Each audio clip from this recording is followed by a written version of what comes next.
Hi, Greg Gators. It's another weekend, so it's time to catch up with our friend Humphrey in spring, according to Humphrey. Have you been noticing any signs of spring out there when you have a chance to walk outside of your house and get a little fresh air? Are you noticing any signs of spring? I know the boys and girls in this book have been looking for signs of spring. We have 3 new chapters to add today, so we will start with number 7, Test Trouble. Late in the afternoon, Mrs. Brisbane said, "Class, it's time for us to think about Family Fun Night. We had a meeting about it yesterday, and I found out that the theme is Circus Night. Each class is supposed to come up with a circus theme game or activity." Tell the truth, Thomas waved his hand, and Mrs. Brisbane called on him. "I think we should string a rope across the gym and all do tightrope walking," he said. "Do you know how to walk a tightrope?" Mrs. Brisbane asked. "No," Thomas answered, "but I'd like to try it, or fly on a trapeze." "Not me," Calm Down Cassie exclaimed. "Those sound dangerous." Mrs. Brisbane nodded. "They sound dangerous to me, too. Let's think of other circus activities." "Clowns!" Rolling Rosie shouted. "We can all be clowns." Other classmates agreed that her idea was great, great, great. Mrs. Brisbane nodded, but then she said, "I know that would be fun." But Mrs. Mack already signed up her class to be clowns. My classmates groaned. I was disappointed too. "Juggling?" Small Paul said. "We could teach people to juggle." "Are you good at juggling?" Mrs. Brisbane asked. "No," Small Paul said, "but I'd like to learn." "Stop talking," Sophie waved her hand. "My dad can juggle. He can juggle 3 balls really fast and never drop them. He can even juggle knives." "I'm not sure about knives, but I think we'd all like to see him juggling, Sophie. Let's keep on thinking." Mrs. Brisbane continued. "We have some time to figure it out."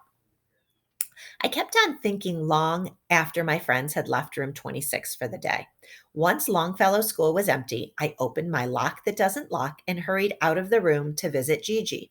If I wanted to swing up to her table to see her, I'd have to get there before Aldo closed the blinds. "Hello, friends," I greeted her as I slid under the door of room 12.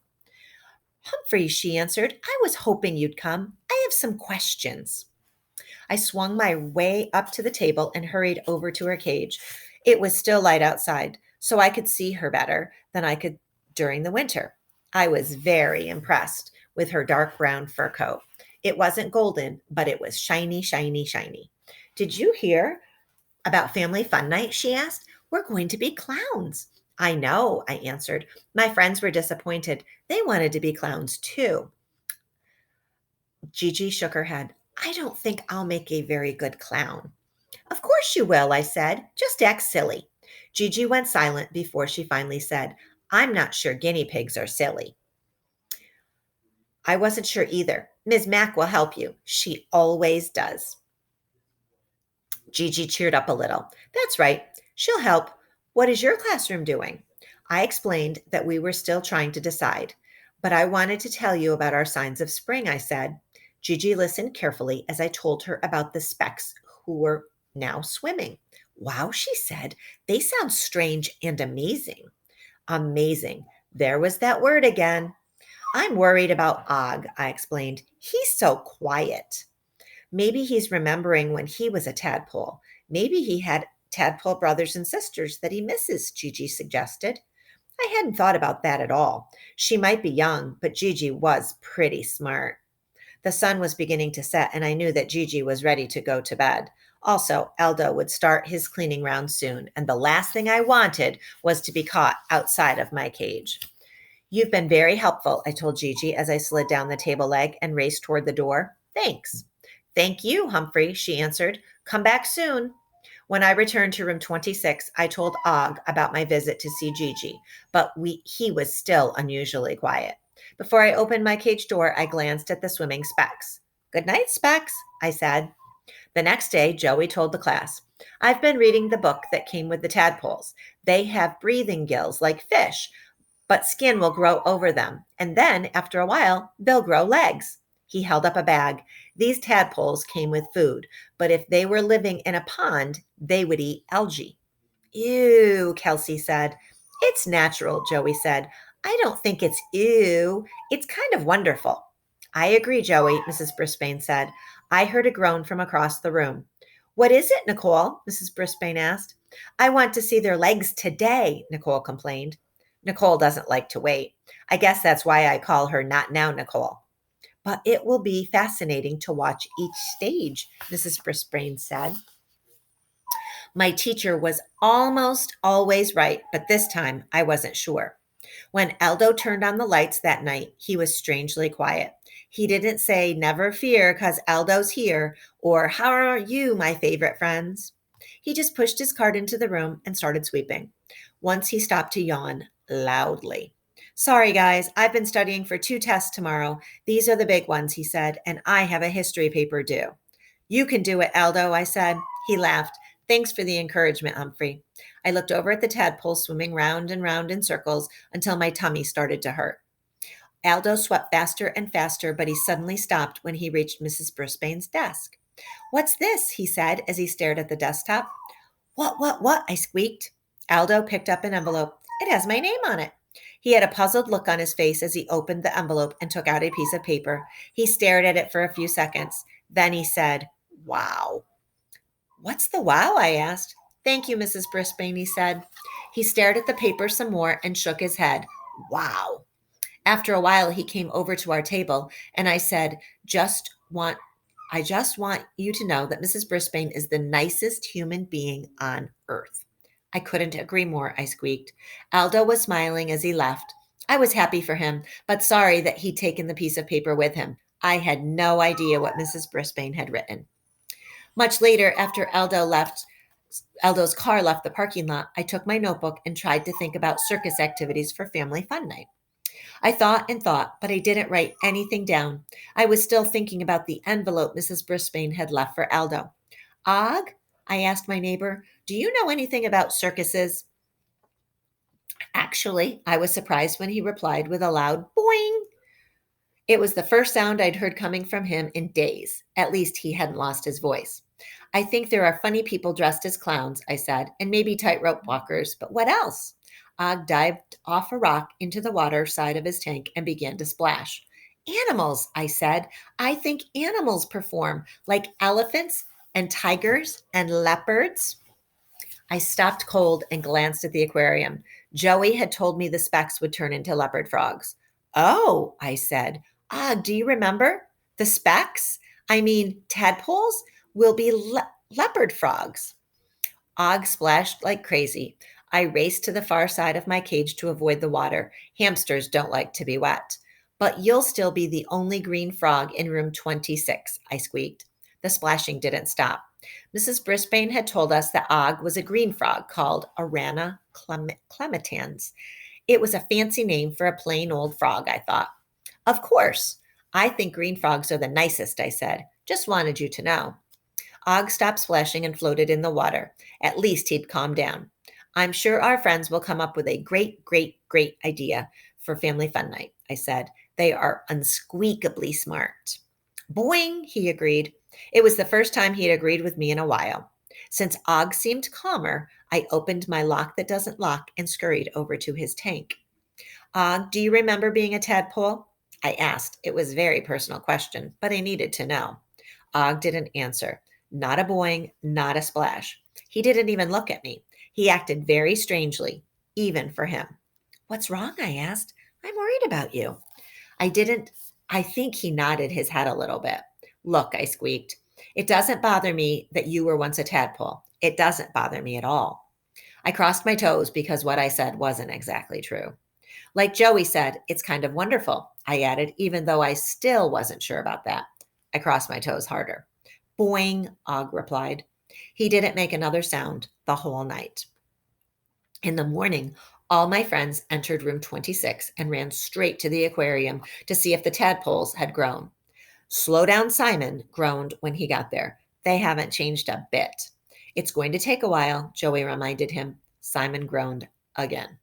Only one student didn't look at the tadpoles. Calm down, Cassie. She went right to her chair and stared down at the top of her table.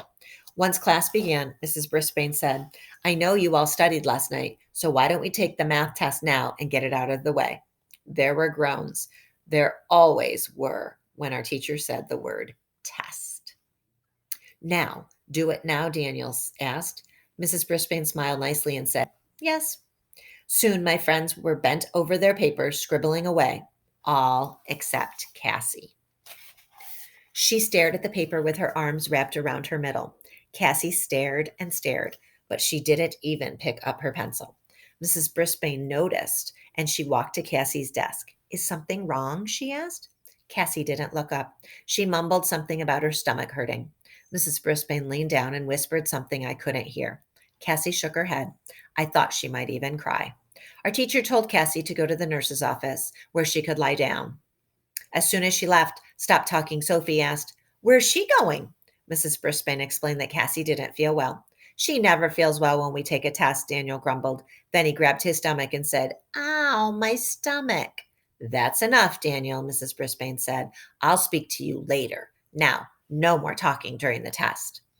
I hopped on my wheel and started to spin. While my friends finished the test, I thought about what Daniel had said. It wasn't a kind thing to say, but to squeak the truth, Cassie had asked to go to the nurse's office the last 2 times the class took tests. I don't get to take math tests unless Mrs. Brisbane writes the problems on the board. Then I copy them into my notebook and work out the answers once school is over. I've taken spelling tests and vocabulary quizzes, but they've never made me sick. So why did tests make Cassie's tummy hurt?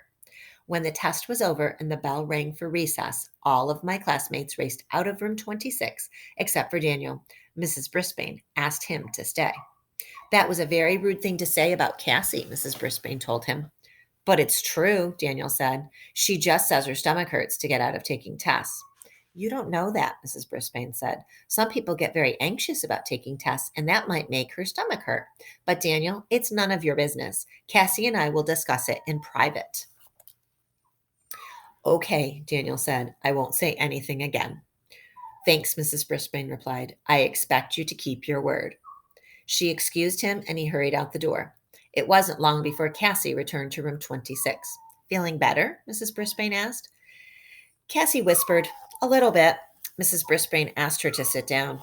"I'm going to call your parents and suggest that they take you to the doctor to make sure nothing's wrong," she said. "You might be sick, but since your stomach only seems to hurt when you take a test, maybe you worry about them a lot." Cassie admitted that tests made her nervous and made her stomach feel like it was tied in knots.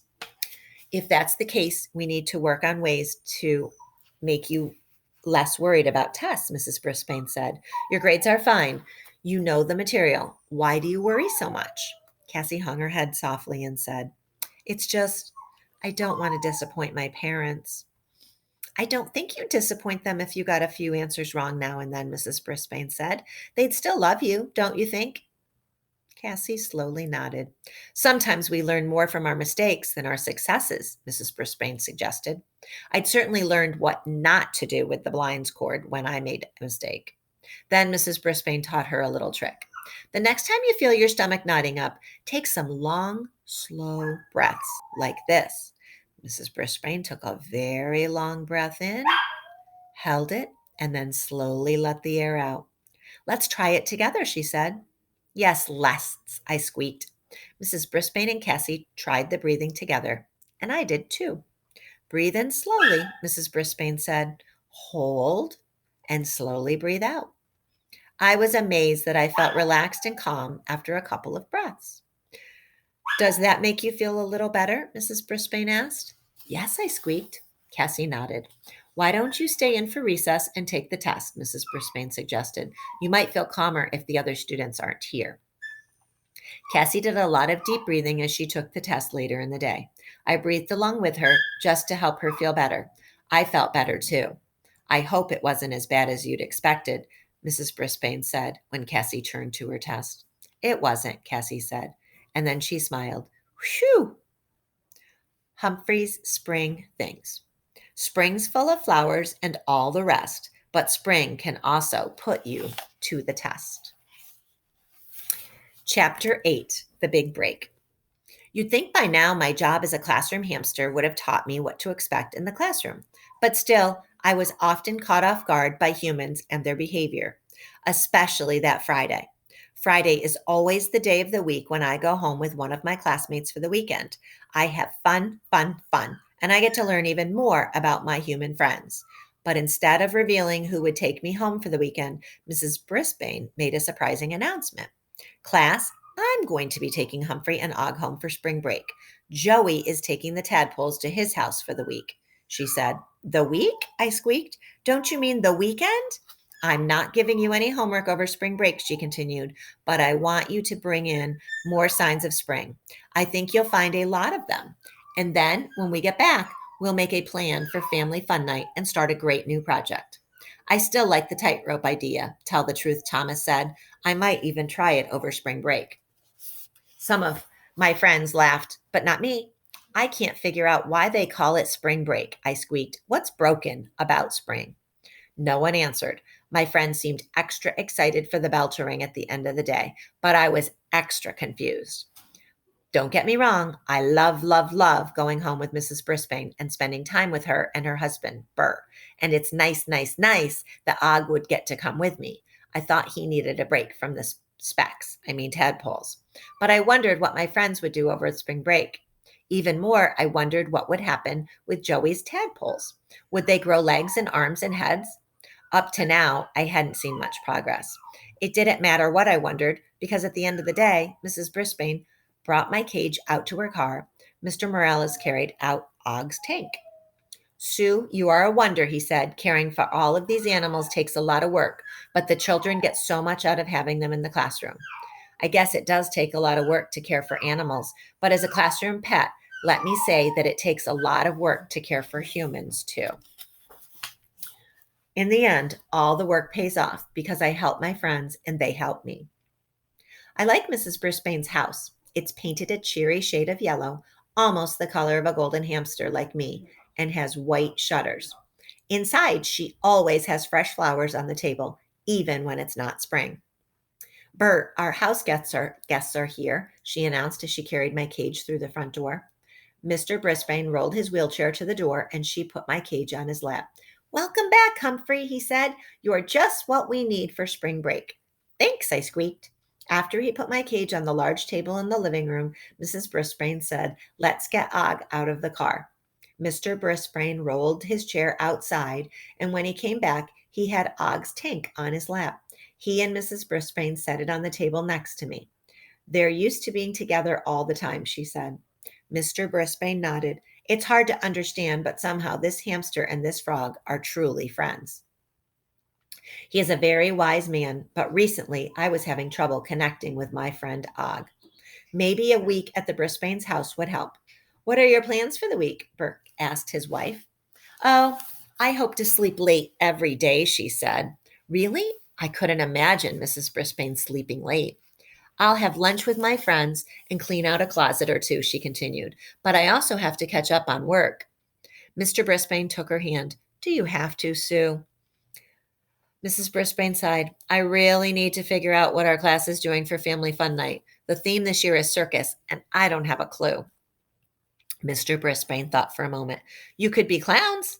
We thought of that, Mrs. Brisbane said, but Morgan already signed her class up for that. Morgan is Ms. Mack's first name. Morgan McNamara, my first teacher. Mr. Brisbane patted his wife's hand. We'll think of something, he said. I hope so, I squeaked. The Brisbanes both chuckled. If I could only understand him, Mrs. Brisbane said, I think I would learn a lot. I have to admit, I think she was right. While the Brisbanes ate dinner, I talked to Og. Do you know what? I asked. I just thought of something. He replied with a single boing. You know how a circus has all kinds of animal acts? As soon as I squeaked animal acts, my whiskers began to wiggle. They're mostly large and fearsome creatures, like lions and tigers and elephants. Some of them jump through hoops. Not the elephants, of course. Boing, boing, Og twanged. He had a lot more to say now that he did when the specks were swimming nearby. And people do tricks on horseback, I added. Boing? Og replied. Humans love them, I said, and I know a couple of other animals that humans love to watch. After dinner, the Brisbanes came back to the living room. Anything on TV? Bert asked. Not really, Mrs. Brisbane replied. Let's talk about the circus. Mr. Brisbane leaned back and stared at the ceiling for a moment. I haven't been to a circus in years, he said. Not since Jason was a boy. Jason was the Brisbane's grown-up son who lived far, far, far away. I'd never thought about Mr. Brisbane taking his young son to the circus. I'd never thought about the Brisbanes being like the family of my classmates. He really loved the strong man who lifted, oh, I can't remember, something like 2 or 3 times his own weight, Bert said. Eek, I squeaked. And there was the human cannonball, Mrs. Brisbane said.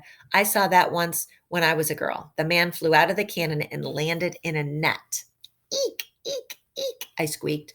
Mr. Brisbane laughed. I don't think you'll be shooting your students out of a cannon or having them lift things twice their weights. The parents might get upset, Mrs. Brisbane said, giggling. I've never heard her giggle in room 26. They were silent for a while, thinking about the circus acts. Sophie's dad can juggle, she said. Oh, I really don't have any ideas at all. Animal acts, I squeaked. No one paid the least attention to me, except Og. Boing, he shouted. Still the Brisbanes were silent as they thought. I'll show them, Og, I told my friend. I scrambled up my tree branch to the tippy top of my cage. Goodness, Mrs. Brisbane said. Humphrey is energetic tonight. I reached up to the top bars of my cage and began swinging my ways from one to another. Look at him go, Mrs. Brisbane said. I'd like to see Humphrey on a trapeze. When I got to the far corner of the cage, I held my breath and let go, dropping all the way to the bottom. Thank goodness for the layer of soft bedding there. It was like falling in onto a pillow. I quickly heaped onto my wheel and began spinning as fast as I could. Luckily, the Brisbanes noticed. Look at him go, Mr. Brisbane said. He's amazing. Up until then, I had not liked the word amazing when it was used to describe 2 swimming specks, but I liked the idea that maybe I was amazing too.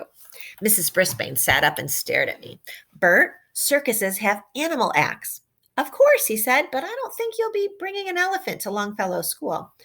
We have our own animals, she said. The families could do something that has to do with hamsters and frogs. Spin a wheel like Humphrey, Mr. Brisbane said. His wife nodded. Run a maze? Just then, Og made a spectacular leap into the water side of his tank. A water tank? Mrs. Brisbane asked. Leapfrog, Mr. Brisbane said. Suddenly, they both laughed. I laughed too, at the thought of frogs leaping over each other. I think we're onto something, Mrs. Brisbane said. Bert nodded. Thanks to Humphrey and Og, as always. You're welcome, I squeaked. I didn't sleep much that night. I was too busy thinking about animal acts for the circus. I knew that Og and I couldn't do what the horses and elephants did. But still, we could help our human friends if we just found a way. Mrs. Brisbane slept late on Saturday and spent the rest of the day cleaning out a closet and filling boxes with clothes and books and all kinds of things to give away. She called it spring cleaning. Bert cleaned out his closet as well. What about the circus? I squeaked when they both settled down in the living room for a cup of tea after dinner. Humphrey, you're always telling us what to do, Mrs. Brisbane said. If we could only understand you. I do have great ideas sometimes, I said. I wish you could understand me, too. I was never completely sure whether Og could understand me either, but he chimed in with a very loud boing. The Brisbanes both laughed long and hard. I wish they could come here every weekend, Mr. Brisbane said. Mrs. Brisbane nodded, but my students get so much out of having Humphrey come home with them. It was true. I was a big help to my fellow classmates, but I wanted to help my teacher as well. I have some new thoughts about the circus acts, Mr. Brisbane said. You'll need a ringmaster or a ringmistress. Good, good, good, I exclaimed. Mrs. Brisbane yawned loudly. Good idea, Bert, she said, but right now I just want to get some sleep. Tomorrow? Mr. Brisbane said. Tomorrow, Mrs. Brisbane agreed. They headed toward the bedroom. Og, I squeaked to my friend, it sounds like we'll have to wait until tomorrow to find out what room 26 is doing for Family Fun Night. Boing, he said. It was a very disappointed boing. Humphrey spring things. Spring break is fun, that's a fact, but will we come up with a circus act? Chapter 9, A Change of Plans. The Brisbane's house was calm and cozy. I slept a lot more there than I do in room 26. I guess maybe I needed a spring break just like everybody else. Early in the week, Mrs. Brisbane got a call from Cassie's mom. I knew that because I could hear Mrs. Brisbane say, "Thanks for calling me back. How is Cassie?" And "I'm glad the doctor said she's fine." That was good, good, good news. Mrs. Brisbane listened for a while. Then she said, "If you're free, would you like to come over here so we could talk?" She paused and then said, "Yes, of course. Bring Cassie. I think Humphrey and Og could use some company." As much as I loved the Brisbanes, it was true. I missed my classmates. After all, I am a classroom pet. Later in the day, the doorbell rang. Mrs. Brisbane led Cassie and her mom into the living room. I leaped up and squeaked, "Hi, hi, hi, Cassie." Even Og splashed around in the water side of his tank. "Boing, boing, boing," he shouted. Cassie raced over to see us. She looked unsqueakably happy, as if her stomach didn't hurt at all. She asked if she could put me in my hamster ball, and before I knew it, I was rolling all around the room. Mr. Brisbane offered them lemonade, and they all gathered around the living room table to talk. The doctor said that Cassie gets very anxious about tests and things like that, Cassie's mom said. Cassie told me you suggested deep breathing, which I think is great. Does it help, Cassie? Mrs. Brisbane asked. Yes, Cassie said, but sometimes I forget. Mrs. Brisbane nodded. There are some other things you can try. She said, for instance, getting plenty of exercise can help, like walking or running. A great, great, great idea. I always exercise when I'm feeling out of control. To encourage Cassie, I decided to see how hard I could get my hamster ball spinning. Instead of just running forward, which makes the ball roll, I began to spin in a circle. Look, Cassie said as she pointed at me. The ball was spinning around and around in a circle. In fact, the world around me was spinning so fast, I was getting a little bit dizzy. Boing, boing, Og sounded worried. My tummy felt funny, so I stopped my spinning. When the ball was at a standstill, I looked up and saw Cassie spinning round and round in a circle too. Be careful, Cassie, her mom said. It's fun, Cassie said. She spun a little while longer and finally stopped. How do you feel? Mrs. Brisbane asked. Cassie caught her breath. I feel good, more relaxed. That's good, Mrs. Brisbane said, but maybe walking is a little better than spinning. My head was still spinning, so I squeaked, I think so. Thank goodness, Cassie put me back in my cage. Mr. Brisbane returned to the living room with a plate of oatmeal cookies. Cookies always help humans feel better. While everyone munched away, I hopped on my wheel for a good fast spin. Look, Mrs. Brisbane said, I think Humphrey exercises to relax. Cassie giggled, but he doesn't take tests. If you only knew, I squeaked. Mr. Brisbane passed the cookies around again. When I was in school, I always thought I had to get every single answer right. If I missed just one question, I thought I'd failed. He chuckled. But now I know that you don't have to be perfect all the time. I worry about missing an answer too, Cassie said. Mr. Brisbane nodded. But would the world come to an end if you got an answer wrong now and then? Cassie hesitated, then shook her head. I guess not. Of course not, Cassie, her mom said. You could never disappoint us. You know you try hard, and we're proud of you, of what a good person you are. They hugged, which is something nice that humans do. But please, please, please don't hug your hamster. We could get hurt. You don't have to be perfect, Cassie. Relax, her mom said. I know, Cassie sighed. There's something you can do about that, Mrs. Brisbane said. Whenever you have a negative thought, such as thinking you're going to fail, replace it with a positive thought. Cassie looked confused. When you hear that voice in your head saying that you're going to fail, just say to yourself, I know I'll do well on the test, Mrs. Brisbane said, because you know you are prepared. That's a good idea, isn't it, Og? I squeaked to my neighbor. Boing, boing, he replied. Suddenly, Cassie smiled. I guess I could do that because I always study a lot. Her mom smiled too. Try following Mrs. Brisbane's suggestion. Maybe your stomach won't hurt as much. I'm going to try those things too, I squeaked. I'm going to breathe deeply, get plenty of exercise, and replace my negative thoughts with positive ones. I suddenly felt lighter than air. I scrambled up the tree branch, grabbed the top rungs of my cage, and started swinging my way from one corner to the next. Look at Humphrey, Cassie laughed. He's quite a show-off, Mrs. Brisbane said. A show-off? Not me. I was just following Mrs. Brisbane's suggestions. Cassie came over to my cage to watch. I love you, Humphrey, she said. You're so funny. Thanks, I squeaked as I dropped down to the bottom of my cage and did a triple somersault. Cassie laughed out loud. I hope you can come home with me sometime, she said. As I hopped onto my wheel and began to spin, I heard Mrs. Brisbane say something I didn't expect. Would you like to take him home now? She asked. Over spring break? Cassie was speechless. I was squeakless. What do you think? Cassie's mom asked. Oh, yes, Cassie said in a soft voice. I would love that. I think Humphrey would love that too, she said. I was still squeakless. I'd planned on spending a nice quiet week with the Brisbanes and Og. Suddenly, that wasn't going to happen.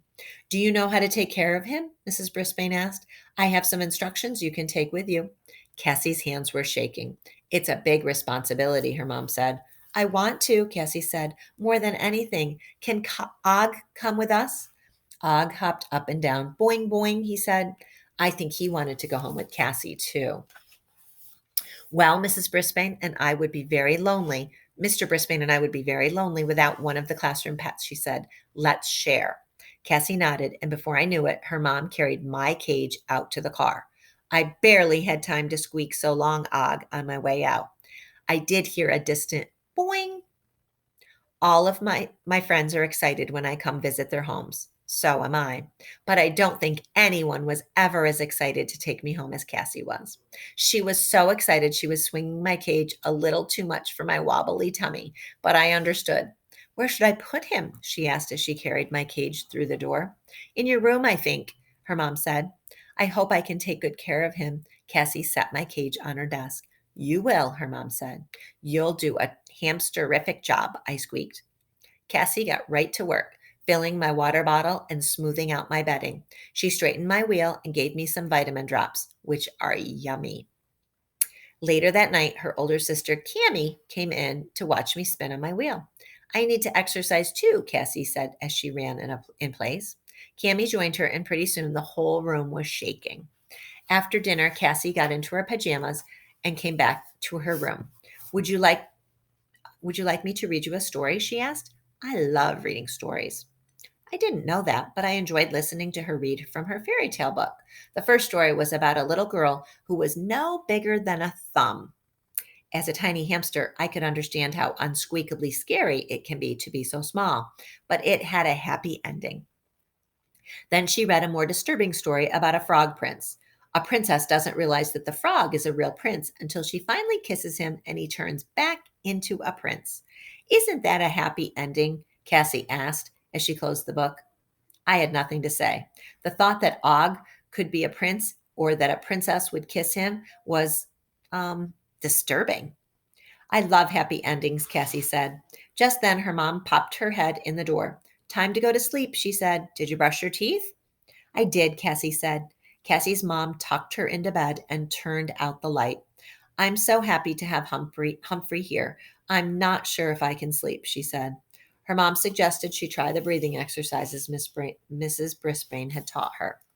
Once we were alone, I heard Cassie say, Come on, Humphrey, let's breathe. Actually, I breathe all the time, but that night we did it together. Breathe in slowly, she said. Hold and slowly breathe out. We repeated that several times, but after a while, I didn't hear Cassie anymore. I was sound asleep. I think maybe she was too. Humphrey's Spring Things. We breathe in and out all through the day, but breathing like this makes the worries float away. And that's the end of our chapters today. Makes me think lots of things, lots of connections with Greg's school, Mrs. Friends and her lessons on breathing, and Miss Knitter and her lessons on cooling the hot cocoa. All of those things would help Cassie. That's it, boys and girls. Next weekend, I will read 3 more chapters of our book, Spring According to Humphrey. That would put us at chapters 10, 11, and 12. Almost done. I hope you're enjoying it. I hope you're enjoying spring and getting out there and noticing the signs of spring like Humphrey. Bye, boys and girls. I miss you.